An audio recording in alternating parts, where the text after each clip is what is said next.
Hello friends. So today we are going to talk about the classification of material into two types, that is conductor and insulator, on the basis of solid state theory or energy band theory.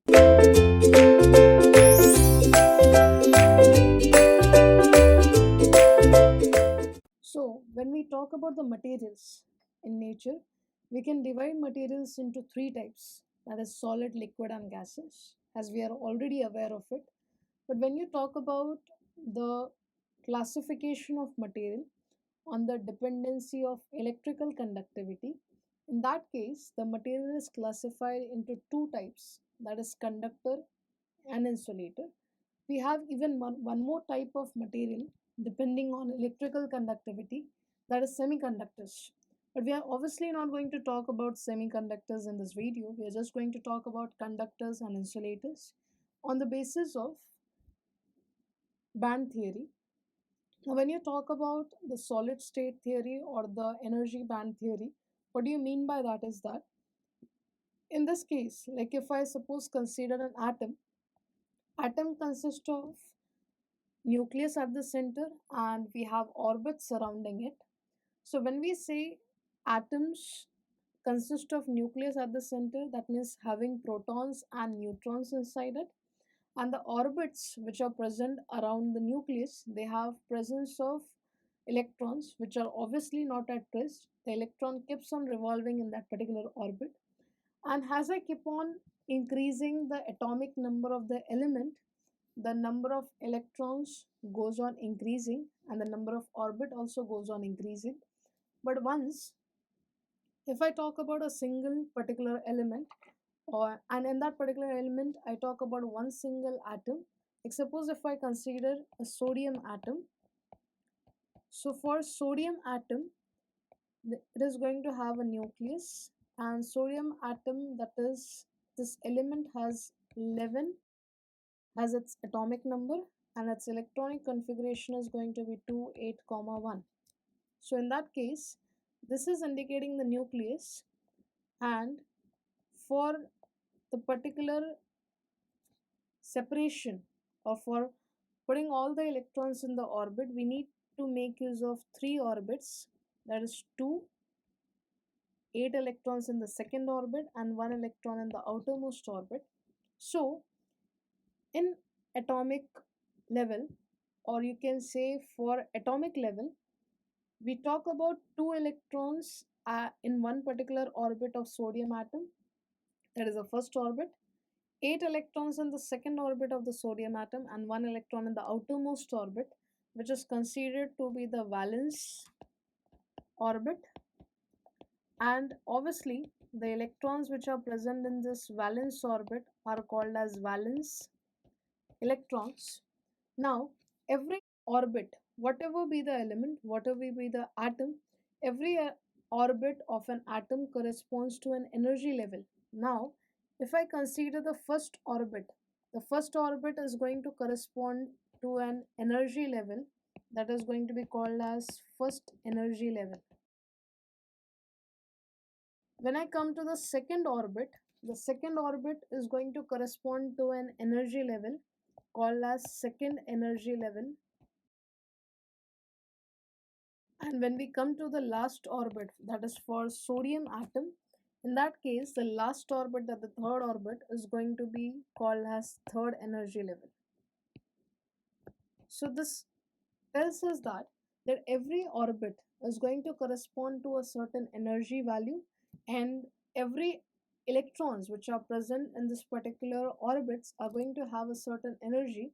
Like the way I said, the first orbit is going to correspond to the first energy level, second is going to correspond to the second energy level. In a similar manner, the nth orbit is going to correspond to the nth energy level, but this is in the terms of atom. Now, if I consider a material which is completely made up of sodium, like if I consider a sodium sheet, so this sodium sheet is going to consist of millions of sodium atoms. So if it is going to consist of millions of sodium atom, so what I'm going to have over here is I won't have one single atom present in a sodium sheet. I'm going to have millions of sodium atoms. In this case, we are again going to draw the same diagram the way we have drawn from this particular single sodium atom. But we are not going to draw only one atom. We are going to draw millions of atoms in that sodium sheet. But all the atoms are alike because the sodium sheet is made up of millions of sodium atoms. So all the atoms are alike. It means what? All the electrons which are corresponding to the first orbit of all the million atoms are going to form a band which is called as first energy band. Means what? All the electrons which are present in all the million of atoms of sodium is going to come to a band, or they are going to give me a band corresponding to the orbits. Like if I consider the first orbit of the sodium, and if I keep on consisting the total number of electrons which are present in all the first orbit of all the million atoms, they are going to come inside a band, and that band is nothing but corresponding to the electrons of first orbit. So they are going to be called as first energy band. So first energy band is used for first orbit, but not of single atom. It is for the whole million of atoms which are present inside the sodium sheet.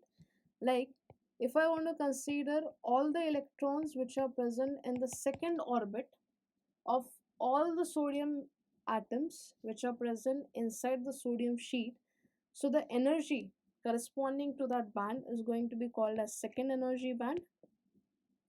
As we are aware that for sodium, the third orbit is considered to be the outermost orbit. That means it is going to behave as a valence orbit. So the energy band corresponding to valence orbit is called as valence band. So when we talk about valence band, that is, when we are talking about the valence band corresponds to the energy of outermost orbit of any material. That means if we consider any material which is having outermost orbit, that outermost orbit energy is going to be called as valence band. So there is a formation of bands when we talk about material. There is a formation of energy levels when we talk about atoms. So we have to remember two parameters. One is energy level and the another one is energy band. Energy level is used in terms of when we talk about atoms. Energy bands are used when we talk about the whole material. So we can basically keep in mind that whenever we talk about atoms, they are going to have energy levels corresponding to each orbit. And when we talk about the whole material, it is going to have term called as energy band corresponding to each orbit. So first orbit is going to be having a energy band going to be called as first energy band, and obviously the outermost orbit of any element, not only particularly for sodium atom, this was just an example. So the outermost orbit of any element will form a band, and that band will be called as valence band. And please keep in mind, whenever we talk about valence band consists of valence electrons. Now, as we are aware that the electrons which are required for conduction are nothing but free electrons. So for an atom, we have already the presence of valence electron, not the free electron. So, but if I require conduction to occur, we will require free electron. So if I have an atom, I have already valence electron present in the valence band. But if I want that material to show conduction, so that means free electrons. So if I require free electrons, we need to convert valence electron into free electron. We cannot get free electron from anywhere. So that means for conduction, we require free electron. But as we are aware, in every atom or in every element, in the outermost orbit or in the valence band, there is a presence of valence electron, not the free electron. So we have to keep in mind that the valence electron and free electron are not the same. the electron which is required for conduction is free electron. So if we want free electron, we obviously need to do some arrangement for this free electron. So as we are aware that there is a valence band corresponding to the outermost orbit of every element, and this valence band is consisting of valence electron. So if we want to get a free electron, how to get a free electron is we need to convert valence electron into free electron. So we need to do a conversion of valence electron to free electron. If I get free electron, this free electron can be used for conduction. So this is like the basic idea of conductors and insulators working on the basis of energy band theory. So the two bands which are very much required in this theory is that valence band, and another one is called as conduction band. Now when you say valence band and conduction band, valence band is going to consist of valence electrons which are not used for conduction. But if I want that material to be used as a conductor, that means I require free electron. So we need to convert valence electron into free electron. And if I'm capable of converting valence to free, so free electrons are going to occupy a new band which is going to be called as conduction band. So in any of the solids, we have two bands, that is valence band and the conduction band. As I give energy to valence electron, they get converted into free electron. So for conduction, I need to convert valence electron to free electron, but they cannot get converted automatically. So we need to convert valence electron to free electron by providing energy. So if I have a valence electron, I provide energy to it, it is going to get converted into free electron. And once I have the availability of free electron, it is going to give me conduction throughout the material. And any material which consists of free electrons or which has availability of free electrons is going to be considered as conductor. Now, this is the basic idea which we are aware that whenever we talk about conductors and insulators, the material which is able to conduct electricity or which is consisting of free electrons are considered as conductors, and the material which is not able to conduct electricity or which does not consist of free electrons is considered to be insulator. So when you do the classification of solids into three types depending on the band structure, as you can see in this diagram, we have this has the valence band and the above one has the conduction band. So whenever we draw these two things, that is valence band and conduction band, valence band is completely filled of valence electron and conduction band is going to consider or it is going to consist of free electrons. Now how to classify the solids into three types on the basis of band theory is that, or band structure is that, like if you draw energy band diagram, and if this is an energy band diagram, the two most important bands are valence band and conduction band. So this is valence band, conduction band, and initially if I have not done any conversion, the valence band is completely filled. This dashed line indicates that band is completely filled. When I say completely filled, it is filled with valence electron. But initially, as I have not converted valence into free, so I have no free electron in the conduction band, so it is empty. Next thing is that there is a gap between the conduction band and the valence band. As you can see, this indicates the bottom of the conduction band. This indicates the top of the conduction band. So if I calculate the energy difference between the bottom of the conduction band and the top of the valence band, this is nothing but indicated as energy band gap, which is denoted by Eg. So when we want to define Eg, that is energy band gap, it is the energy difference which we take between the bottom of the conduction band and the top of the valence band. Second question which arises obviously, that why the conduction band is lying at the top and why the valence band is at the bottom, because as we talk about valence electron and the free electron, we need to give energy to the valence electrons so that they can get converted into free electron. That means we can say that energy of free electron is obviously greater than energy of valence electron. And if we say that energy of free electron is greater than energy of valence electron, that means the conduction band will have more energy than valence band. Hence, there is a gap between them, and that gap is called as or termed as energy band gap, or sometimes it is also named as forbidden energy gap. Now, obviously, if we want to send some valence electron into conduction bands so that they behave as a free electron, and if they are behaving as a free electron, I can make use of that material for conduction.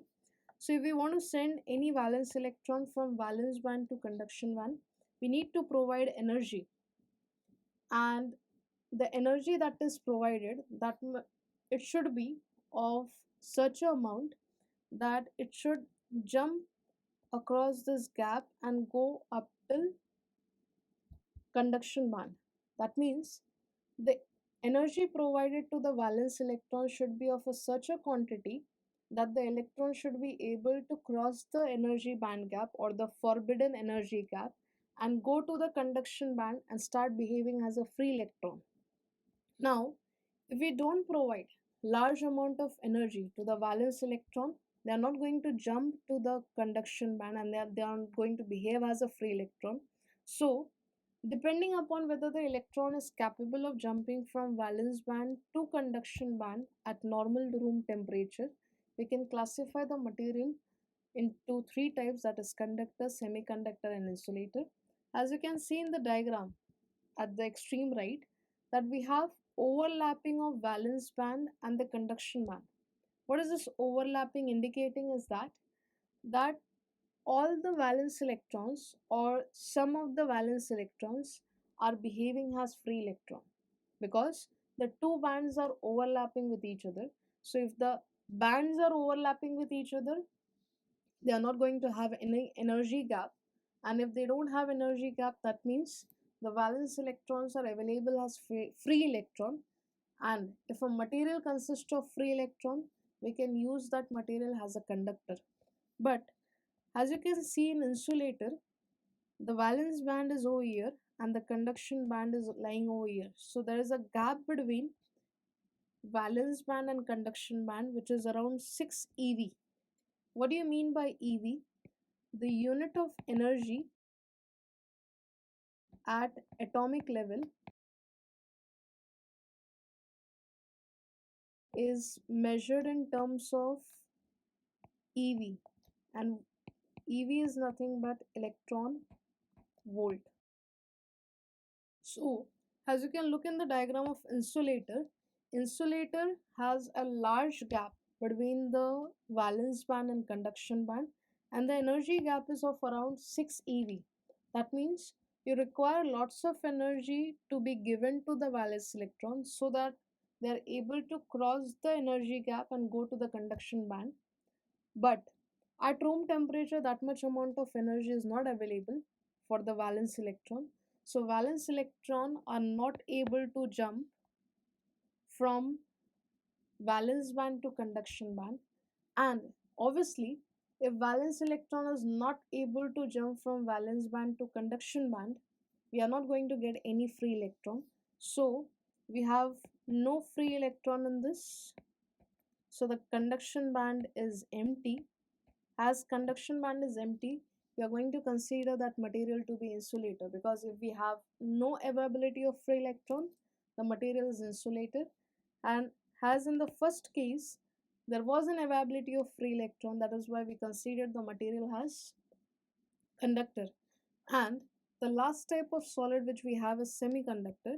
In semiconductor, we don't have a large gap.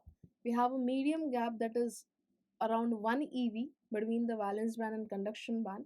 So even at room temperature, some amount of valence electron can jump to conduction band and start behaving as free electron, giving me some amount of conduction, but not the amount of conduction comparable to the conductor, because over there we had the overlapping.